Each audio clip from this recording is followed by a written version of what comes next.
An exhibition at Powers Court Centre shows the 8th series of definitive stamps released by An Post to mark the 1916 Rising.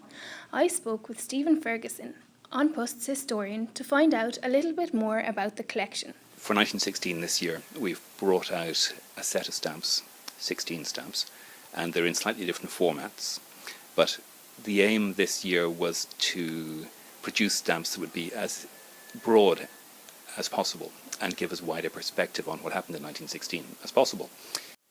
We designed stamps that would show all the different attitudes, and so the stamps, for instance, showing civilians, showing the women in 1916, showing people like Francis Sheehy Skeffington, who was a pacifist, who didn't want the rising to happen, showing one of the English soldiers who took part, and showing ordinary people around Dublin who were just affected by it as well.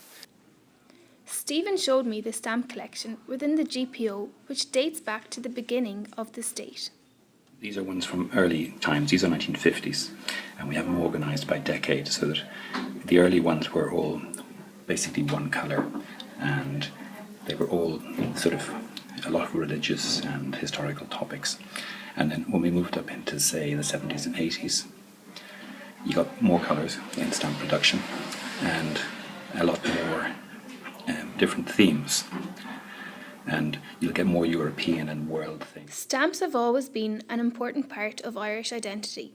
The 1916 collection reminds Ireland of its past.